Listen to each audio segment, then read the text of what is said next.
Welcome back to the channel, folks. My name is Zepcast, and Call of Duty Modern Warfare 3 has been out for over a month now, but just a couple of days ago the Season 1 update went live, and with that there was many changes made to the settings, and I'm going to go through some of these settings now with you, just go through what I have set up to show you how to get the most out of your game, both with the graphics and then the overall controller setup and how you want it to play. So if you're playing on keyboard and mouse, I'm sorry, but I won't be running through those settings because I don't run keyboard and mouse, so I won't really know from personal experience, but I can run through the controller settings and the graphics settings so you could try and get the most out of your game. So we're not going to spend too much time dilly-dallying here, folks. We're going to get into it. Please make sure to like and subscribe if you enjoy. I'm trying to bring way more Call of Duty content to this channel. Without further ado, let's take a look at these settings. So folks, we are going to begin with the controller settings here, and I'm just going to kind of go through these and talk about them with you as we're going. So a lot of the time with the inputs, of course, aiming input device, you want to select the controller. Now, one thing I've noticed with a mate of mine that I play with, and you guys want to make sure to look at, is that sometimes when you boot up the game, it will reset the keyboard and mouse. So do make sure when you're loading up for that first time in a day to go in and just double check that you are on controller. This is mainly, I think, for PC players. I doubt anyone on console would have this problem, even if you have a keyboard and mouse plugged in. I don't even know if you can do that now. Let me know if you can do that, actually, because I've been off consoles for a couple of years now, so I've no idea if that's a thing. But when it comes to your inputs here, a lot of this is just your preference. Of course, controller vibration is off. I actually, just before recording, I had this on, but my controller has vibration off, so it was off anyway. I'd highly recommend you do turn this off.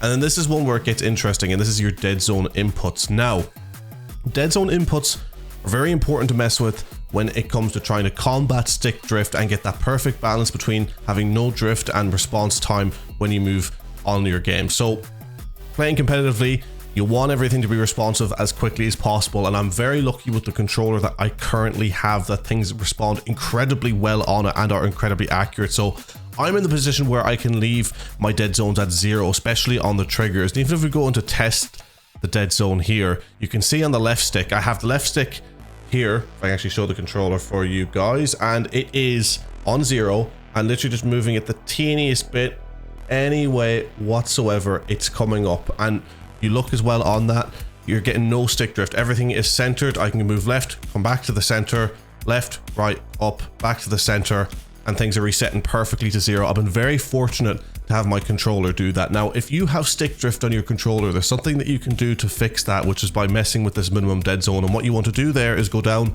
to your left stick and set it up. Let's just say, for example, we set it to 20. So 20 is a little high, but I'm just doing it like this to show you a good example of it. That means that when you move your left joystick, all right, you can move it more before it responds. Now, it is very minimum, like obviously because it's the left stick minimum. It's very minimum the amount that it changes, but this will stop the stick from moving on its own, which will stop your player from just moving all left and right. And yeah, I'm not going to go too much more into explaining this, guys, because a lot of you probably know about stick drift already. I'm just showing you the settings. It's just for people who might have had this with their controller.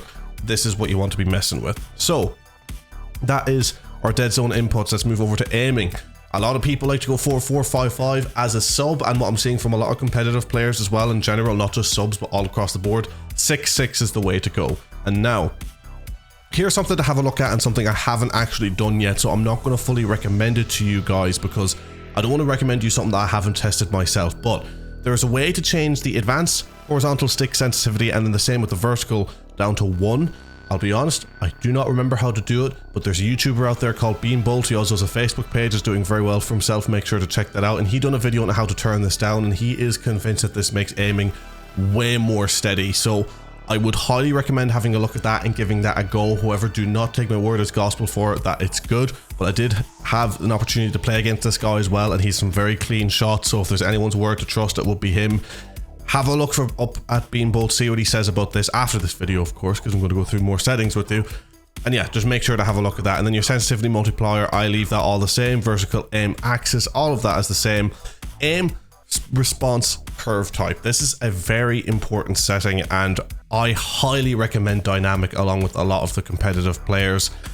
To be honest, when it comes to the difference, I couldn't really tell you much other than what is actually listed on your screen here in terms of going on to an in-depth explanation. However, I was on standard for years. When I got back into the competitive, I changed over to the dynamic, and I really have noticed just a difference over time. And it's one of those things where a lot of these differences you make may be very minimal, and it feels like it may even make you play worse for a while, but once you get used to them, you do get that slight advantage of what the setting gives you, which is what a lot of the competitive players use. I mean, honestly, the name of the game really is that if a competitive player is telling you to use something, most likely use it, because those guys, they test this game inside out, so they know everything that needs to be done. And with all this stuff, I would leave this the same. Custom sensitivity per zoom, I would not mess with any of that stuff, because I find if you get into settings like that, and I'm only going to say this really quickly and we'll move on, if you get into messing about with too much settings, you're going to be constantly wanting to switch things around, constantly wanting to experiment, and 99% of the time that's going to leave you never actually getting used to what you're set up with and potentially being at a disadvantage. And you may not know you're at a disadvantage till a couple of weeks of using something. So again, it's best to just follow the simpler changes, go by the word of the comp players, and don't get too riled up with these in-depth changes, because you may just leave yourself in a position where you're constantly changing things and never finding anything that actually works for you. So, target aim assist on. Aim assist type, I like Black Ops. And folks, I'll tell you right now, I'm leaving this video unedited, so you're seeing me drink my coffee. And when it comes to this aim assist type, a lot of people say they don't know much difference. Leave out precision and focusing. They're absolutely, you do not want to touch them. Default and Black Ops are the two that a lot of people choose between, and I used default for a while. A lot of people would still go by default, but there's just something about the Black Ops, and again, I can't quite describe it. Maybe if you were really good at the Black Ops games, that's definitely a reason to change it over, because again, the differences with this aim assist are minimal, but they're there. So do take a look at this one, have a go at it. You won't notice much of a difference, but I've always been a Black Ops fan. When I get used to the Black Ops aim assist, it feels good. But what's been happening with me since the Season 1 update is that every time I load up, this has been resetting to default. So if you'd like to change this, or you've been noticing your aim is weird, do go in and have a look at this. It could have changed with the Season 1 update. Now, ADS aim assist on, third person assist, everything, yada yada, that's all the same, that's what you want. Automatic sprint, I like to leave this off. If you have more of a busted controller, I understand why you'd want to leave this on. A lot of people just like to have it on in general, but I just spam click to sprint. If I need to tack sprint, whatever it may be, because there's that automatic sprint and automatic tack sprint, all that stuff. You've got the double tap one here, single tap run. I leave it all to its standard. I just spam that click to get myself sprinting. It's annoying, but it's something you can get used to. And honestly, the amount of times where I've had these on, I've been in positions where I need to get my gun up quicker and couldn't because I've had these on, is astonishing. So I just highly recommend you leave these kind of off or at their base settings. Ground and mantle on, again, a lot of this leave the same. Automatic airborne mantle, I would leave at partial. That is just a setting I've always had it on. I've seen people have it on and it's really messed them up in competitive play, so leave that at partial. Ground mantle off, tap to slide and slide behavior. A lot of people have slide only on now. That's a big one, and I would actually recommend that for a lot of people. I just like to be able to dive every now and then. So for me personally, I run tap to slide, but slide only I'd recommend is a good way to go, because it means you can slide cancel better. That is a setting I definitely run. Parachute auto deploy, I'm still having it played only, but I would actually recommend turning that off, and accidentally went out, so we are going to turn that off. Sprinting door bash on, mantle only, combat behaviors, all of this I would kind of leave the same. This is kind of getting into your really in-depth settings that you don't want to change much of. Armor plate behavior, I prefer apply one. Some people use apply all, but apply one is definitely the one for me. And yeah, all of this I would leave the same. This is when you're getting to kind of your really in-depth settings. Now, let's go over to audio really quick before we go into graphics, because graphics is a big one. And to really quickly go over audio, I like headphones, bass boost. I run it out of my system. I run a Go XLR. Again, all this is interpersonal to you. Speaker output stereo. Master volume, I go into this, and this has been resetting on me every time, which has been really annoying, but turn that gameplay music and cinematic music volume off, especially if you're playing competitive. You're going to have music interrupting, hearing footsteps, hearing whatever. Just turn them off. Voice chat, again, it's been resetting for me recently since Season 1. Season 1 has given me a lot of issues. I would turn this on if you want it on, off if you want it off, but having it on is a lot of fun. And then this is just all my chat settings, subtitles default.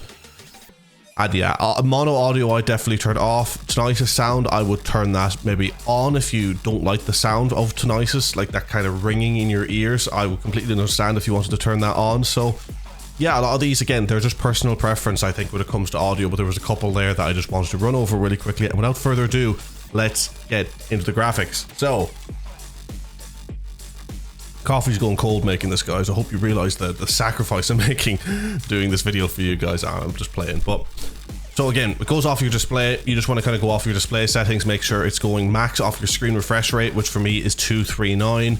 Make sure your shaders are done. They probably are already done automatically, but if you're having issues with things loading in game, restart your shaders, see if it helps. It's one of the things you can test to see if it does help.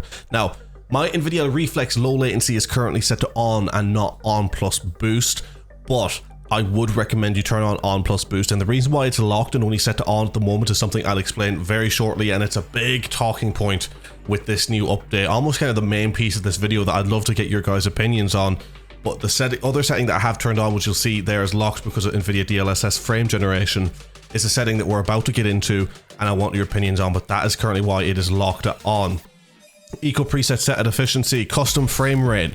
A lot of people say max with your frame rate. Now, mine's capped at 240, which you'd be thinking is a lot, but again, I'm going to talk about that frame generation setting afterwards, which I currently have on. But if you have frame generation set off, which would be the majority of you guys, this is something that I personally recommend, that I've even seen the professional players not really say anything about. They recommend the opposite. In fact, a lot of people say just to uncap so your frames are as high as possible. I don't like doing that because I find it makes your frames more volatile. So say if your PC can handle 150 frames, that's its max, and you set it as a capped at unlimited or 200, what'll happen is that your PC will hit that 150, 155 range. But then what's going to happen is that in areas of larger engagement, or as your system is stressed, it's going to drop. So it's going to go lower, it's going to maybe drop into the 100s, 90s, 80s. There's going to be ups and downs with the frames that are a bit more volatile, that'll be a bit more inconsistent. What I've always liked to do, my PC could always handle at easy 200. I have a very strong PC. It could handle 200, so I liked to cap at 180. So that when I was playing in a game, it would stick at 180, because the PC is never being stressed by being pushed to its maximum. Therefore, when it gets into a situation that is a little more intense, it's not plummeting or struggling to keep up. It's staying steady across the board, and you're getting that 180, maybe dropping by 5 frames max. If you're running at 140 or 130, you're at that lower end, then I'd only recommend dropping by 5 or 10 frames as opposed to 20, because it's as you get higher and higher, you can afford to drop more frames. But if you're still struggling on that lower bracket of say 140 or under, if you can run 140, cap at 130. If you can only run like 120, then maybe cap at 115, 110. You really don't want to be dropping anything underneath that 90 if you can help it. But that's my personal recommendation. I don't see many people talk about that, but that is just what I have found has worked for me. Now, we're going to go on to the quality, folks, and this is a big one. Finishing the coffee for that. This is prime content here, straight to the point. I'm sure you guys aren't bored or thinking why the hell I didn't cut any of this out. But my render resolution, I'm rendering at 110 because I like the picture to be slightly crispier, and my PC can handle it. I would recommend for most people's systems though just to leave this at 100, and if you're struggling to actually lower it to 90. But my PC could probably run 1440p quality quite easily, and I just don't have a 1440p monitor. I have a 1080p 240Hz because I value the frame rate over the graphics and the crispness of the picture. So I leave this, I just boost this a little bit just to get it that little bit extra crispy without it really pushing the PC to any extent. But I recommend for most people to leave this at 100. It's a very specific circumstances why I have this turned up. Dynamic resolution, leave that off. Upscaling and sharpening, no matter what anyone tells you to do, if you're on PC, I always recommend this as the #1. Turn on fidelity cast. It sharpens your picture massively. Turn on fidelity cast. You want to go to show more, and a lot of the time some people would say up to 100. Leave it at 80 because you don't want it too crisp. You don't want it too low. You want it high, but you don't want it at its highest. 80 is the standard. I think it defaults at 70 when you boot up, and if you're loading into this for the first time, set that to 80. Trust me, this is a life-changing upscaling. Now, path tracing and ray reconstruction. I don't know much about this. Apparently, it doesn't work in-game. It's like a testing for how real-time dynamic lighting can work, and it works in gunsmith, firing range, lobby screens, etc. Leaving it off because when you're playing competitively, the last thing you want to mess with was any sort of ray tracing or really advanced technology. And this is where we're kind of going to go in a big talking point of this video that I'd really like to get your guys' opinions on. VRAM scale target, I like that at 90. If your system isn't as strong, bring it down to 80 or 70, maybe even 60. But if you have a good system and you're running primarily COD, put that at 90. Variable rate Shading, I leave this off. I haven't tested it with it on, but I imagine having something like this on is going to be something where things are going to load in very, very strangely in a competitive scenario. So I would be safe and leave this off. And this now, folks, is the big one. This is why I was on for low latency. I was on instead of on plus boosting, as the NVIDIA DLSS frame generation only works on the 40 series graphics cards, where it uses AI to render additional frames. Now, from what I have been seeing early on with people, they are not recommending really that you run this, purely because it gives you that little bit extra latency, which in a competitive setting really matters. And some people have been getting packet loss with this on, and sometimes the screen is just an ever so slightly funny with it on, because I've been running with it on. But I gotta tell you, it works so well in terms of what it's trying to achieve. I uncapped my frames in a game of pubs running an RTX 4080. I was getting 360 frames. I capped my frames at 240 for a Warzone video that I was making. So while recording, I was playing Warzone 3, and the recording software is pretty intensive in of itself. I was recording Warzone, that big map that couldn't get beyond 60 frames on consoles for the longest time, on 240 frames. So this DLSS is nearly doubling the amount I get, because I would get between 120 to 150 without this on. With this on, I'm getting a solid 240. So this is nearly doubling the frames across the board. Now, it's a really interesting conversation piece with this. I don't have the answers. For some of you guys who may be watching this, I'd love to get your experience on it if you have used it yourselves, because is it worth it? I think if it's doubling your frames, it's worth it. However, if anyone has a reason out there as to why it might not be, let me know down in the comments. So guys, I think for any of you watching this video, going down to the comments will be as much of a help as the video itself, because I want people to get in, start discussing this stuff. I think it's really important for these discussions to happen, because there's so many new things that are still up in the air, and the game's still really buggy after the season 1 update. So things are going to improve, things are going to get worse. It's just hard to know. I'm running with it on. I like the 240 frames. It feels like a game changer. Maybe if I turned it off again and got used to that, I'd realize that I wasn't actually good. I genuinely don't know, but it's a big talking point, this one, for sure. And then we kind of go into the graphic settings that you've seen people talk about a million times. You've probably watched these videos already. Run everything at low, even very low if you have a slightly weaker system. If you're really valuing that frames over graphics, the difference isn't horrific anyway. From the ultra high 4K to the really low 1080p's, there is a noticeable difference, but it's not as game changing as you think it'd be. And hello, by the way, you can see my hand here holding my mic stand. But I recommend running everything at low. Again, I'm an RTX 4080. I run everything at low. I may test everything at high, given the fact I can get 240 frames now in playing competitively. I may test it at high to see if that helps, but you just run everything. You want depth of field off, all this low. Bullet impacts off, because that does affect your CPU, because it's a memory thing. So turn bullet impacts off. I know a lot of people like to leave that on. I know for years I used to leave that on despite running everything low. I would definitely turn that off. Texture streaming off. Streaming quality low. You think all this stuff, oh, if it's streaming the quality so it's internet instead of graphics or whatever it may be, no, you don't want any of it on, because you don't want any extra inputs that are just increasing like that input delay or response time, whatever it may be. So everything low, everything off. View, a lot of people say 120, especially for Warzone. Absolutely not. If you really value that wideness, then sure, go for it. But competitive players run between 90 and 100. There's a reason for that, because when you have it wider, it affects your aim more. The aim is more all over the place. I got used to it at 110, so I don't change it. I leave it at 110. I've been running 110 for about 4 years. But if you're just getting into these changes now, I'd recommend setting it at 100. 90 for me feels a bit low. Even like if I wasn't used to it and I got to relearn, 90 feels like it'd be too low for me. I would set to 100, but I'm used to 110. And 110 I like, so I personally recommend it. But the professionals say around between 90 and 100, so do take their opinion into account.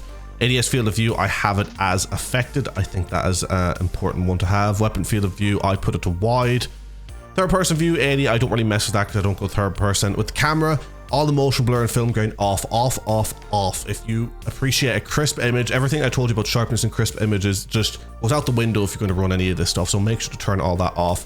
First person camera movement and third person camera movement, set those to least. That is a massive one as well. You don't want the camera to be moving about as much. You want a still of a camera as you can get, so you just see what's going on around you easier. So turn those off. And then everything from there I'd leave the same. If you hate the bright lights of an inverted flashbang, I would turn this on instead of off, so it inverts it to black. I just found it confusing because I'm so used to having that white flash from a flashbang, but I do recommend turning this actually on to make it black if you don't want your eyes to be strained for playing. I think it's a really cool setting that they've put that in here. That's the end of the video, guys. Let me know what you thought. If you want any more tips like this, make sure to let me know. If you want maybe some change settings for Warzone, then make sure to let me know on that. And again, please do make sure to like and subscribe if you enjoyed. I know this is a bit longer winded, a bit unedited, but I appreciate you coming by and watching all of this regardless.